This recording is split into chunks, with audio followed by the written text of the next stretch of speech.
ఓం నమో వెంకటేశాయ. ఏడుకొండలవాడ వెంకటరమణ గోవింద గోవింద. శ్రీ శ్రీనివాస శ్రీ వెంకటేశ గోవింద గోవింద. కలియుగ ప్రత్యక్ష దైవం శ్రీనివాస పరబ్రహ్మ అనుగ్రహ విశేషంతో శ్రీమద్భాగవతంలో దశమస్కంధంలోని విశేషాలు యథాశక్తి తెలుసుకుంటున్నాం. నారాయణం నమస్కృత్య నరం చైవ నరోత్తమం దేవీం సరస్వతీం వ్యాసం తతో జయముదీరయేత్. సుఖయోగీంద్రుల వారు పరీక్షిన్ మహారాజునకు శ్రీకృష్ణస్వామి దివ్యలీలా విశేషాలను వర్ణిస్తూ ఉన్నారు. శ్రీకృష్ణస్వామి ఇంద్రప్రస్థానికి వెళ్ళి పాండవులతో పాటు అక్కడే ఉంటూ వారికి ఆనందాన్ని చేకూరుస్తూ సూర్యభగవాను యొక్క కుమార్తె అయినటువంటి కాళిందిని రథం మీద అధిరోహింపజేసుకుని ధర్మరాజు సమక్షానికి చేరుకున్నాడు.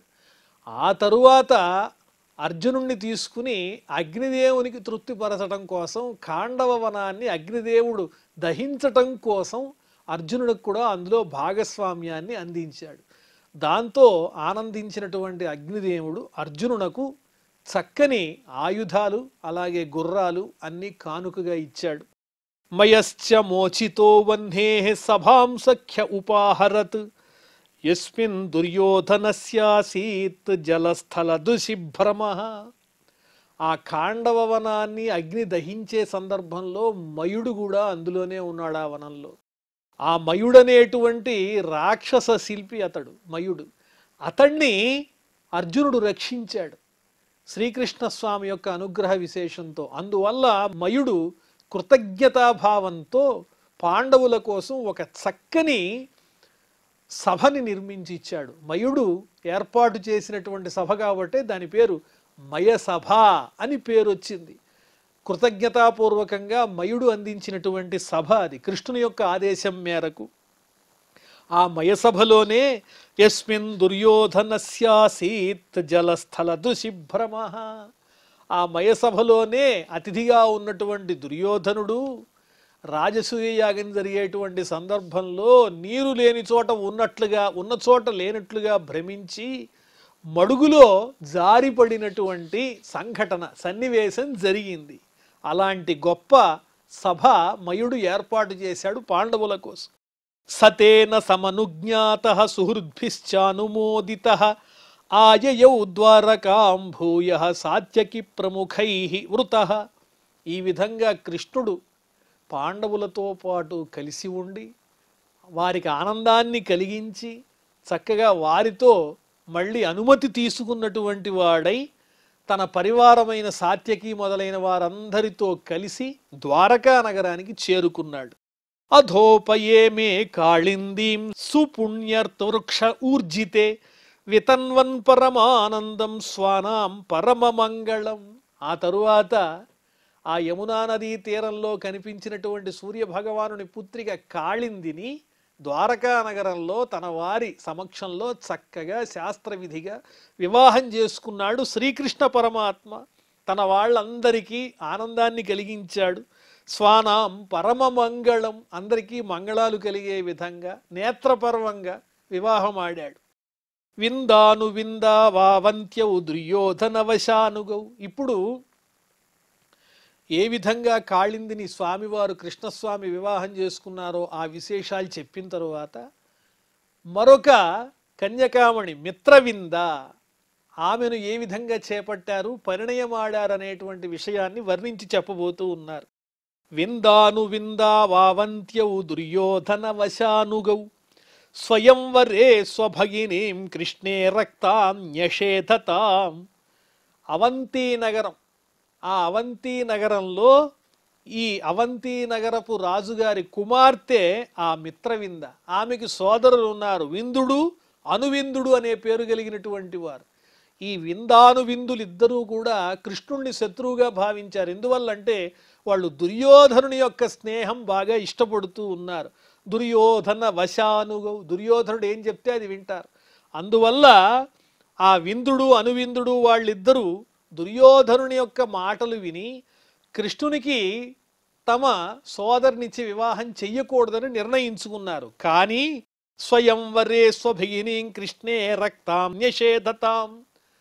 కృష్ణుని యందే ఆమెకు ఆ మిత్రవిందకు అనురాగం ఉన్నది. కానీ ఈ సోదరులిద్దరూ నువ్వు ఎట్టి స్థితిలోనూ కృష్ణుడిని ఇష్టపడటానికి వీల్లేదు అని చెప్పి వారించటం మొదలెట్టారు ఆ స్వయంవరంలో. రాజాధిదేవ్యాస్తనయాం మిత్రవిందాం పితృష్వసు. ఇంతకీ ఆ మిత్రవింద ఎవరు అంటే స్వయాన వసుదేవుని చెల్లెలైనటువంటి రాజాధిదేవి అనేటువంటి వసుదేవుని చెల్లెలి యొక్క కుమార్తెయే. ఆ విందాను విందులు కూడా ఆ వసుదేవుని చెల్లెలి పుత్రులే. కానీ వాళ్ళకి కృష్ణుడంటే ఇష్టం లేదు. కాబట్టి ఆ రాజాధిదేవి అనే పేరు కలిగిన వసుదేవుని యొక్క చెల్లెలి కూతురైనటువంటి మిత్రవిందను, తన మేనత్త కూతురైనటువంటి మిత్రవిందను శ్రీకృష్ణ స్వామి ప్రసహ్య హృతవాన్ కృష్ణో రాజన్ రాజ్ఞాం ప్రపశ్యతాం. రాజులందరి సమక్షంలో అందరూ చూస్తూ ఉండంగా ఆనాడు రుక్మిణీదేవిని ఏ విధంగానైతే రథం మీద అధిరోహింపజేసుకుని ద్వారకకి తీసుకొచ్చాడో అదే విధంగా రాజులందరినీ నిర్జించి అందరూ చూస్తుండగానే తానంటే ఇష్టం ఉన్నటువంటి తన మేనత్త కూతురైనటువంటి ఆ మిత్రవిందను చేపట్టాడు ఆ శ్రీకృష్ణ స్వామి. స్వయాన మిత్రవింద మేనత్త కూతురే. ఆ తరువాత నాగ్నజితి అనేటువంటి కన్యకామణిని ఏ విధంగా వివాహం చేసుకున్నారో కృష్ణస్వామి ఆ విషయాన్ని వర్ణించి చెబుతున్నారు. నగ్రజిన్నామ కౌసల్య ఆసీద్రాజా అతి ధార్మిక తస్య సత్యాభవత్ కన్యా దేవీ నాగ్నజితి నృప. ఓ పరీక్షిన్ మహారాజా, శ్రీకృష్ణ స్వామి దివ్య లీలలన్నీ జాగ్రత్తగా వింటున్నావు కదా. నగ్నజిత్తు అనే పేరు కలిగినటువంటి ఒక మహారాజు గారు ఉన్నారు, నగ్నజిత్. ఆయన కోసల రాజ్యానికి రాజు. కోసల రాజ్యానికి రాజధాని అయోధ్య. ఆయన ఆ కోసల రాజ్యాన్ని పరిపాలిస్తూ ఉన్నాడు. ఆ మహారాజు చాలా ధర్మపరుడు, ధార్మికుడు. ఆ నగ్నజిత్ కుమార్తె కాబట్టే ఆమెకు నాగ్నజితి అనేటువంటి పేరు వచ్చింది. ఆమె అసలు పేరు ఏమిటి అంటే తస్య సత్య భవత్కన్య. ఆమె పేరు సత్య, ఆ కన్యకామణి. ఆమె నగ్నజిత్తు యొక్క కుమార్తె కాబట్టి ఆమెను నాగ్నజితి అని పిలుస్తారు. నతాం శేకుః నృపాః వోఢుం అజిత్వా సప్త గోవృషాన్ తీక్ష్ణ శృంగాన్ సుదుర్ధర్షాన్ వీరగంధా సహాన్ ఖలాన్. కానీ ఆ నగ్నజిత్ అనేటువంటి కోసల రాజు ఒక నియమం పెట్టారు. మా అమ్మాయిని వివాహం చేసుకోవాలంటే సత్య అనే పేరు కలిగినటువంటి నాగ్నజితి నా కుమార్తెను పరిణయమాడాలంటే ఒక నియమం ఉన్నది. ఏమిటది అంటే బాగా మదించినటువంటి 7 వృషభాలు ఎద్దులున్నాయి. అవి ఎవరి చేత ఏ రకంగానూ క్రమశిక్షణలో పెట్టబడలేదు. వాటికి క్రమశిక్షణ అంటే ఏమిటో తెలియదు. అవన్నీ బాగా మదించి ఉన్నాయి. దుష్టమైనటువంటి ఎద్దులు, ఎవరు కనిపించినా సరే వాళ్ళని హింసించే లక్షణం కలిగినటువంటివి. వాడి అయిన పెద్ద పెద్ద కొమ్ములు, పొడవైనటువంటి కొమ్ములు కలిగినవి. అసలు వీరుడనేటువంటి వాడు ఎవరైనా వాళ్ళ వాసన సోకితే చాలు అవి తట్టుకోలేవు. అలాంటి దుష్టమైన స్వభావం కలిగిన 7 ఎద్దుల్ని తీసుకుని వచ్చి ఏ వీరుడైతే ఈ 7 ఎద్దులను నియంత్రించి క్రమశిక్షణలో పెడతాడో, లొంగదీస్తాడో అటువంటి వరుణకే, అటువంటి క్షత్రియునకే, అటువంటి వరుణకే నా కుమార్తెనిచ్చి వివాహం చేస్తాను అని ఆ నగ్నజిత్ అనే పేరు కలిగినటువంటి మహారాజు గారు నియమం చెప్పాడు. తాం శ్రుత్వా వృషిజిల్లభ్యాం భగవాన్ సాత్వతాం పతి జగామ కౌసల్యపురం సైన్యేన మహతా వృతః.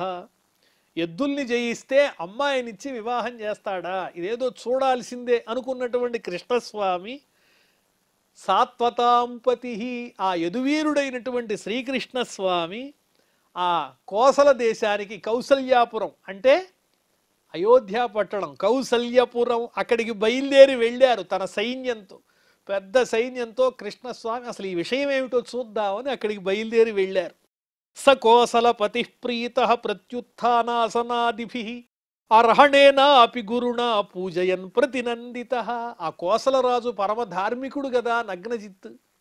ఎప్పుడైతే కృష్ణస్వామిని చూచాడో వెంటనే 2 చేతులు ఎత్తి దండం పెట్టి, ఓ పరమాత్మ స్వరూప రావయ్యా కృష్ణ, నీ దర్శనంతో నేను తరించిపోయానని చెప్పి ఆసనం నుంచి లేచి శ్రీకృష్ణుడిని పూజించి అతిథి సత్కారాలన్నీ చేసి కృష్ణస్వామికి తగినటువంటి ఆసనాన్ని అభినందించి చక్కగా వరం విలోక్యాభిమతం సమాగతం నరేంద్ర కన్యా చకమే రమాపతిం భూయాదయం మే పతిరాశిషోమలాహ కరోతు సత్య యది మే ధృతో వ్రతై.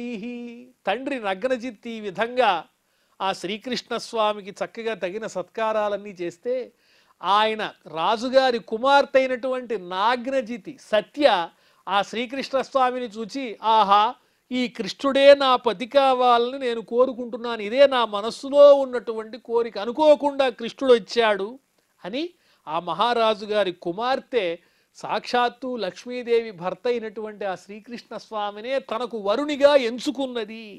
భూయాదయం మే పతిరాశిషోమల, పెద్దలైన వారి యొక్క ఆశీర్వచనముల చేత, వారి మంగళాశాసనం చేత తప్పనిసరిగా ఈ శ్రీకృష్ణ స్వామి నాకు భర్త అగుగాక.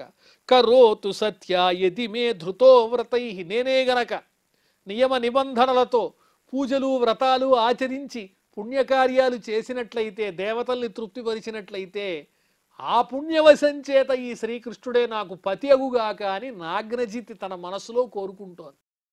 యత్పాద పంకజ రజ శిరసా బిభర్తి శ్రీరబ్జజస్స గిరిశ సహలోకపాలై లీలాతనో స్వకృత సేతు పరీప్సయేష కాలే దధత్స భగవాన్ మమకేన తుష్యేత్. ఈ శ్రీకృష్ణస్వామి ఎంత గొప్పవాడు అని ఆ నాగ్నచితి భావన చేస్తూ ఈ శ్రీకృష్ణుని యొక్క పాదధూళిని శిరస్సున ధరించటం కోసం దేవతలే ఎదురు చూస్తూ ఉంటారు. దిక్పాలకులు, ఇంద్రాది దేవతలు, బ్రహ్మ, పరమేశ్వరుడు ఇత్యాదిగా కలిగిన లక్ష్మీదేవి, వీళ్ళందరూ కూడా స్వామి యొక్క పాద స్పర్శ కోసం ఎదురు చూస్తూ ఉంటారు. అలాంటి పరమాత్ముడు లీల కోసం, అవతార పురుషుడు కదా, హేళగా లీలగా దుష్ట శిక్షణ కోసం, ధర్మరక్షణ కోసం ఆయా అవతారాలు ధరించి భూమిపై కనిపిస్తూ ఉంటాడు. ఇతడు సామాన్య మానవుడా? ఇలాంటి పరమాత్మ స్వరూపుడైన శ్రీకృష్ణుడిని నేను పతిగా పొందాలంటే ఈయన్ని ఏ విధంగా పూజించాలి, ఈయన్ని ఏ విధంగా నేను తృప్తిపరచాలి పూజలతో అని ఆలోచిస్తూ ఉన్నది ఆ నాగ్నజితి. అంత పరమభక్తితో శ్రీకృష్ణుడిని హృదయంలో పెట్టుకుందామే. అర్చితం పునరిత్యాహ నారాయణ జగత్పతే ఆత్మానందేన పూర్ణస్య కరవాణికి మల్పకః. వెంటనే నగ్నజిత్తు ఆ మహారాజు గారు కోసల దేశాధిపతి కృష్ణుణ్ణి యథావిధిగా పూజించాడు.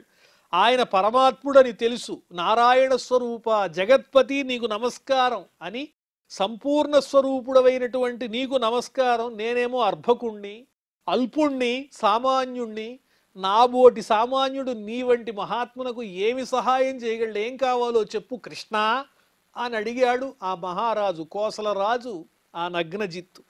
అడిగితే శ్రీ సుకౌవాచ తమాహ భగవాన్ హృష్ట కృతాసన పరిగ్రహ మేఘ గంభీరయా వాచ సస్మితం కురునందన. ఈ విధంగా చక్కగా దివ్యమైన ఆసనాన్నిచ్చి కుశల ప్రశ్నలు వేసి అతిథి పూజ ఏదైతే చెయ్యాలో అది చేసి ఆ నగ్నజిత్ అనే పేరు కలిగినటువంటి మహారాజు శ్రీకృష్ణస్వామిని ప్రశ్నిస్తే మేఘ గర్జనతో సమానమైనటువంటి గంభీరమైన వాక్కుతో ఆ కృష్ణస్వామి చిరునవ్వు నవ్వుతూ ఆ మహారాజుతో ఇలా అంటున్నారు. శ్రీ భగవానువాచ నరేంద్రయాజ్ఞ కవిభిర్విగర్హిత రాజన్య బంధో నిజ ధర్మవర్తినః తథాపి యాచే తవ సౌహృదేచ్ఛయ కన్యాం త్వదీయాం నహి శుల్కదా వయం. ఓ మహారాజా, ఓ కోసల రాజా, సహజంగా క్షత్రియ ధర్మంలో ఉన్నటువంటి వారు యాచించటం అనేది తగిన పని కాదు. ఇది తిరస్కరించదగిన విషయం. ఎవరు హర్షించరు. పాలనలో ప్రజాపాలనలో ఉన్నటువంటి క్షత్రియోచితమైన ధర్మాలు పాటించేటువంటి వారు యాచన చేయటం అనేది లోక విగర్హితం. పండితులు ఎవరు మెచ్చరు. కానీ ఆ విషయం నాకు తెలుసు. కానీ నీవు ఆత్మీయుడవు, స్నేహితుడవు, నా యందు మంచి ఆలోచన ఉన్నవాడివి కాబట్టి నిన్ను నేను ఒక కోరిక కోరుతున్నాను. నీ కుమార్తె అయినటువంటి నాగ్నజితి సత్యను నాకిచ్చి వివాహం చెయ్యి. దీనికోసం నేను ఎటువంటి శుల్కము ఇవ్వను అని శ్రీకృష్ణ స్వామి పరిహాసంగా ఆ ధర్మమూర్తి అయినటువంటి కోసల రాజుతో పలికారు. పలికితే ఆ మహారాజు ఏం చేస్తాడు, ఏం చెప్పాలో తెలియదు, కానీ ఉన్న విషయం చెప్పాడు. ధార్మికుడు కదా. రాజోవాచ కోన్యస్తేభ్యధికో నాథ కన్యావర ఇహేప్సితః గుణైకధామ్నో యస్యాంగే శ్రీర్వసత్యనపాయిని. నీకన్నా ఉత్తములైనటువంటి గొప్పవాళ్ళు, ఉత్తమ వరుళ్ళు ఎక్కడుంటారు? ఏ కన్య కోరదు నిన్ను? అందరి చేత ఇష్టపడేటువంటి దివ్యమైన మంగళమైనటువంటి చక్కని గుణాలు, దివ్యస్వరూపం కలిగినటువంటి వాడవు, సద్గుణాలకు నిలయమైనటువంటి వాడవు. చక్కగా నీ హృదయంలోనే నిరంతరము ఆ లక్ష్మీదేవి కొలువై ఉండి అనపాయినిగా, నిత్యానపాయినిగా నిన్ను సేవిస్తూ ఉంటుంది కదయ్యా. నీవు శ్రీ మహావిష్ణు స్వరూపుడవు. కానీ ఒక చిన్న విషయం, కింత్వస్మాభి కృతం పూర్వం సమయ సాత్వతర్షభ. ఓ యదువంశీయుడవైన ఓ కృష్ణ, మేము ఒక నియమాన్ని ఏర్పాటు చేశాం. మా అమ్మాయిని వివాహం చేసుకోవాలంటే ఒక నియమం ఉన్నది, ఇది పూర్వమే నిశ్చయించాం, అది అతిక్రమించలేకపోతున్నాం. పుంసాం వీర్య పరీక్షార్థం కన్యావర పరీక్షయ. కన్యకు సరైనటువంటి వరుడు కావాలి అనేటువంటి ఆలోచనతో ఎవరైతే కన్యను కోరి వస్తారో వివాహం కోసం, వారికి ఒక నియమాన్ని, ఒక పరీక్షను, వాళ్ళ బల పరీక్షను మేము ఏర్పాటు చేశాం. ఏమిటంటే ఆ బల పరీక్ష, సప్తైతే గోవృషా వీర దుర్దాంతా దురవగ్రహా ఏతైర్భగ్నా సుబహవో భిన్నగాత్రా నృపాత్మజా. ఇక్కడ 7 వృషభాలున్నాయి, ఎద్దులు మదించినటువంటి ఉన్నాయి. అవి ఎలాంటివంటే అశిక్షిత, దురాంత. అవి ఎవరు కూడా వాటిని ఇంకా క్రమశిక్షణలో పెట్టలేదు, యథేచ్ఛగా తిరిగేటువంటి ఒక స్వతంత్ర ప్రవృత్తి కలిగినటువంటివి. దురవగ్రహ, నియంత్రించడానికి వీల్లేనటువంటివి. కాబట్టి వీటితో పోటీపడి ఇదివరకు ఎంతోమంది రాజులు తమ శరీరంలో ఉన్నటువంటి అవయవాలన్నీ భగ్నం చేసుకున్నారు. ఏతైర్భగ్న సుబహవు భిన్నగాత్రా నృపాత్మజా. ఎంతోమంది రాజకుమారులు నా కుమార్తెను వివాహం చేసుకోవటం కోసం వచ్చి బలపరీక్షలో ఏర్పాటు చేసినటువంటి 7 వృషభముల చేతిలో ఓడిపోయి, చెదిరిపోయి, చిన్నమైన భిన్నమైన దేహావయవములు కలిగినటువంటి వాళ్ళై పరాభవంతో వెళ్ళిపోయారయ్యా. యదిమే నిగృహీతాస్యు త్వయైవ యదునందన వరో భవానభిమతో దుహితుర్మే శ్రియఃపతే. ఒకవేళ నీవే గనక ఈ 7 ఎద్దులను నియంత్రించినట్లయితే, క్రమశిక్షణలో పెట్టి వాటిని నియంత్రించినట్లయితే, అప్పుడు నీకు నా కుమార్తెని ఇచ్చి వివాహం చేయటానికి నాకే విధమైనటువంటి అవరోధము లేదు. వరో భవానభిమతో, వరునిగా మాకు అంగీకారమే.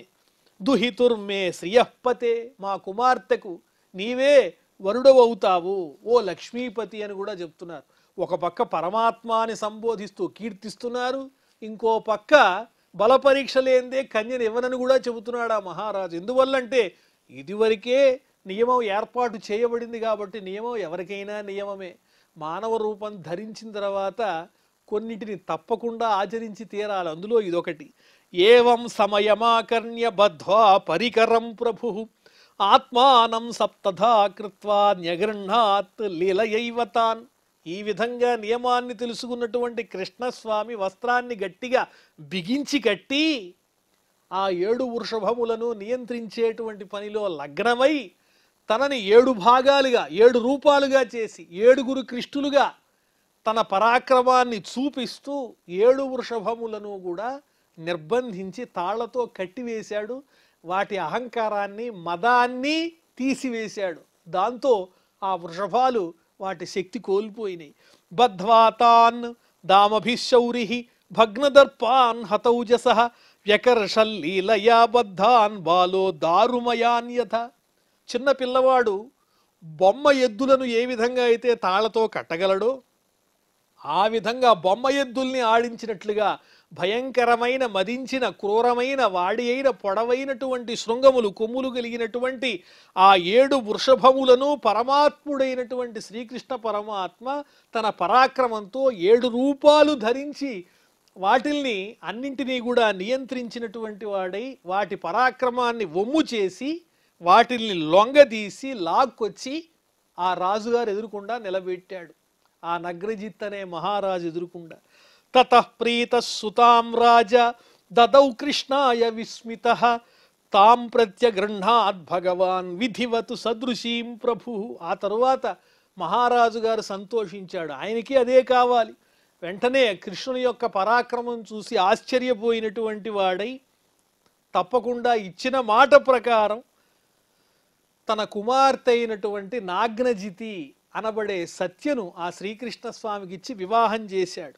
రాజపత్న్యశ్చ దుహితుః కృష్ణం లబ్ధ్వా ప్రియం పతిం లేభిరే పరమానందం జాతశ్చ పరమోత్సవః. ఆ నగ్నజిత్ అనే పేరు కలిగిన మహారాజు గారి భార్యలు కూడా ఆనందించారు. ఆహా, మా అమ్మాయికి తగినటువంటి వరుడు వచ్చాడు, కృష్ణుడే భర్తగా వచ్చాడని వాళ్ళందరూ ఎంతో ఆనందాన్ని పొందారు. ఆ నగరంలో గొప్ప ఉత్సవం జరిగింది ఆ రోజు. శంఖభేర్యానకానేదుః గీతవాద్య ద్విజాశిషః నరానార్యః ప్రముదితాః సువాసస్రగలంకృతాః. శంఖములు, భేరీలు ఇత్యాదిగా కలిగిన మంగళవాద్యాలన్నీ మ్రోగుతూ ఉన్నాయి. బ్రాహ్మణోత్తములు చక్కని ఆశీర్వచనములు ఇస్తూ ఉన్నారు. అలాగే పురుషులు స్త్రీలు ఆ నగరంలో అందరూ కూడా ఆనందంతో చక్కని వస్త్రములు, కొత్త వస్త్రములు ధరించినటువంటి వారై పూలమాలలు, ఆభరణాలు అలంకరించుకుని మంగళప్రదంగా కనిపిస్తూ ఉన్నారు. దశధేను సహస్రాణి పారిబర్హమదాద్విభుః యువతీనాం త్రిసాహస్రం నిష్కగ్రీవ సువాససాం. అమ్మాయినిచ్చి వివాహం చేసిన తర్వాత కానుకగా నగ్నజిత్ అనేటువంటి మహారాజు గారు 10,000 గోవులు కానుకగా ఇచ్చారు. అదేవిధంగా 3,000 సంఖ్య కలిగినటువంటి కంఠమునందు బంగారు మాలలు అలంకరించుకున్నటువంటి దాసీజనాన్ని కూడా ఇచ్చారు. అదేవిధంగా నవనాగ సహస్రాణి నాగాచ్ఛత గుణాన్ రథాన్ రథాచ్ఛత గుణాన్ అశ్వాన్ అశ్వాచ్ఛత గుణాన్ నరాన్. 9,000 ఏనుగులు. ఆ 9,000 ఏనుగుల కన్నా 100 రెట్లు అనగా 9 లక్షలు రథములు, గుర్రాలు పూంచినటువంటి రథాలు. రథాచ్ఛత గుణాన్ అశ్వాన్, ఆ రథముల కన్నా ఇంకా ఎన్నో రెట్లు, 100 రెట్లు అంటే 9 కోట్లు అశ్వాలు ఇచ్చారు. అలాగే అశ్వాచ్ఛత గుణాన్ నరాన్, ఆ అశ్వముల కన్నా 100 రెట్లు అంటే నవపద్మ సంఖ్య అంటారు. అన్ని కోట్ల గుణములు కలిగినట్టు, అన్ని కోట్లు సంఖ్య కలిగినటువంటి నరులను అంటే వీరులను కూడా కానుకగా ఇచ్చారు. అంటే ఏనుగులు, రథాలు, గుర్రాలు, వాటితో పాటుగా పదాతి దళము సైనికులను కూడా కానుకగా ఇచ్చారు. దంపతి రథమారోప్య మహత్యాసేనయావృతౌ స్నేహ ప్రక్లిన్న హృదయో యాపయామాస కోసలః. ఈ విధంగా దంపతులైనటువంటి వారిద్దరిని కృష్ణుడు, సత్య అనగా నాగ్నజితి, వారిద్దరిని దంపతుల్ని చక్కగా మంగళప్రదమైన రథాన్ని అధిరోహింపజేసి గొప్ప సేనతో పాటు, గొప్ప సేనంతా వాళ్ళని ఆవరించి ఉండగా స్నేహంతో కూడినటువంటి హృదయంతో చక్కగా ఆశీర్వదించి కోసల రాజు సాగనంపాడు కృష్ణుణ్ణి భార్యా సమేతంగా. శ్రుత్వైతత్తు రురుధు భూపాః నయంతం పథి కన్యకాం భగ్నవీర్యాః సుదుర్మర్షాః యదుభిః గోవృషైః పుర. శ్రీకృష్ణుడు ఆ నాగ్నజితిని గెలుచుకున్నట్ట, ఇప్పుడు ద్వారకా నగరానికి తీసుకువెడుతున్నట్ట అని ఇతర రాజులు తెలుసుకున్నారు. వాళ్ళందరి మనస్సంతా కూడా మండిపోయింది. వాళ్ళంతా ఓడిపోయారు. గోవృషభాల్ని వాళ్ళు లొంగ తీసుకోలేకపోయారు. అదీ కాకుండా ఒకప్పుడు యదువీరుల చేత వాళ్ళందరూ కూడా అవమానాన్ని పొంది ఉన్నారు. కాబట్టి వాళ్ళల్లో గొప్ప అసూయ కలిగింది, దురహంకారం కలిగింది. ఏ విధంగానైనా కృష్ణుణ్ణి పరాభవించాలనుకుని ద్వారకా నగరానికి బయలుదేరి వెడుతున్నటువంటి భార్యతో పాటుగా నాగ్నజితితో పరివార సమేతంగా వెడుతున్నటువంటి ఆ కృష్ణస్వామిని అడ్డుకోవటానికి వచ్చారు. తానస్యత శరవ్రాతాన్ బంధుప్రియకృదర్జునః గాంధీవీకాలయామాస సింహః క్షుద్రమృగానివ. ఈ విధంగా శత్రు సైన్యమంతా చుట్టుముట్టి కృష్ణుని యొక్క పరివారం మీద బాణవర్షం కురిపిస్తూ ఉంటే బంధువులకు కృష్ణునికి ప్రియాన్ని చేకూర్చేటువంటి అర్జునుడు ఊరుకుంటాడా? అర్జునుడు అక్కడే ఉన్నాడు. వెంటనే తన ధనుస్సును తీసి బాణ పరంపరలు కురిపించాడు. సింహం ఏ విధంగానైతే నీచమైనటువంటి జంతువుల్ని వెంటాడి నాశనం చేస్తుందో ఆ రకంగా కృష్ణుని పరివారం మీద దండయాత్ర చేస్తూ ఉన్నటువంటి ఆ శత్రువులందరినీ కూడా అర్జునుడొక్కడే తన బాణ పరంపరలతో నిర్జించి అక్కడి నుంచి వెళ్ళగొట్టేశాడు. పారిబర్హముపాగృహ్య ద్వారకామేత్య సత్యయా రేమే యదూనామృషభో భగవాన్ దేవకీసుత. ఈ విధంగా ఆ నగ్నజిత్ అనేటువంటి కోసలరాజు ఇచ్చినటువంటి కానుకలను తీసుకుని సత్య అనే పేరు కలిగిన నాగ్నజితిని భార్యగా పొందినటువంటి శ్రీకృష్ణ స్వామి ద్వారకా నగరానికి చేరుకుని యాదవులందరికీ ప్రభు అయినటువంటి యాదవశ్రేష్ఠుడైన యదుశ్రేష్ఠుడైనటువంటి దేవకీసుతుడైనటువంటి ఆ శ్రీకృష్ణ స్వామి చక్కగా ఆనందాన్ని పొందాడు అని వర్ణించి చెబుతూ ఉన్నారు. ఇక్కడతో నాగ్నజితి అనే పేరు కలిగినటువంటి ఆ పత్ని ఏ విధంగా శ్రీకృష్ణ స్వామి పత్నిని చేపట్టాడో వర్ణించారు. శృతకీర్తే సుతాం భద్రాముపయేమే పితృష్వసు కైకేయీం భ్రాతృభిర్దత్తాం కృష్ణ సంతర్దనాదిభి.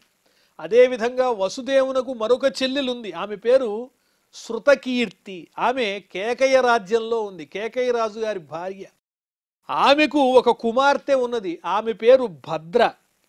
ఆమె ఉపయేమే పితృష్వసు, ఆమెను కూడా శ్రీకృష్ణ స్వామి వివాహం చేసుకున్నారు. ఆ శృతకీర్తి అనే పేరు కలిగినటువంటి కేకయ రాణికి సంతానం ఉన్నారు. సంతర్ధనుడు మొదలైన పేరు కలిగినటువంటి వారు అందరి పేర్లు ఇవ్వలేదు. ఆ మేనత్త కుమారులు సంతర్ధనాదులు స్వయంగా శ్రీకృష్ణ స్వామికి తమ సోదరి అయినటువంటి కేకయ రాణి అయినటువంటి ఆ కేకయ దేశపు రాణి శ్రీకృష్ణ స్వామి మేనత్త యొక్క కుమార్తె సుతర్ధనాదులకు చెల్లెలు అయినటువంటి భద్రను స్వయంగా శ్రీకృష్ణ స్వామికి ఇచ్చి వివాహం జరిపించారు. దాంతో భద్ర అనేటువంటి కన్యకామణిని కూడా ఆ శ్రీకృష్ణ స్వామి వివాహం చేసుకున్నారు. అలాగే సుతాంచ మద్రాధిపతే లక్ష్మణాం లక్షణైర్యుతాం స్వయంవరే జహారైక ససుపర్ణ సుధామివ. మద్రదేశానికి సంబంధించినటువంటి లక్ష్మణ అనే పేరు కలిగిన కన్యకామణిని కూడా ఆయన చక్కని లక్షణాలతో కూడినటువంటి ఆ కన్యకామణిని స్వయంవరంలో రాజులందరినీ జయించి శ్రీకృష్ణ స్వామి ఆ లక్ష్మణ అనే పేరు కలిగినటువంటి కన్యకామణిని కూడా పత్నిగా చేపట్టారు. ఏ విధంగా అంటే గరుత్మంతుడు స్వర్గానికి వెళ్ళి అమృతాన్ని తీసుకొచ్చిన విధంగా స్వయంవరానికి వెళ్ళి ఆ లక్ష్మణ అనే పేరు కలిగినటువంటి కన్యకామణిని చేపట్టారు రాజులందరినీ నిర్జించి. ఈ విధంగా ఆ శ్రీకృష్ణ స్వామి వివాహ విశేషాలన్నీ చక్కగా వర్ణించి చెప్తూ ఉన్నారు ఆ సుఖయోగీంద్రుల వారు పరీక్షిన్ మహారాజునకు. మరి ఆ తరువాత ఏం జరిగిందో మనం మళ్ళీ తెలుసుకుందాం. ప్రస్తుతం క్షమాప్రార్థనాదులతో ఈ కార్యక్రమాన్ని పరిసమాప్తం చేసుకుందాం. అథ క్షమాప్రార్థన. యదక్షరపద భ్రష్టం మాత్రాహీనంచ యద్భవేత్ తత్సర్వం క్షమ్యతాం దేవ నారాయణ నమోస్తుతే. శ్రియఃకాంతాయ కళ్యాణ నిధయే నిధయేర్ధినాం శ్రీవేంకట నివాసాయ శ్రీనివాసాయ మంగళం.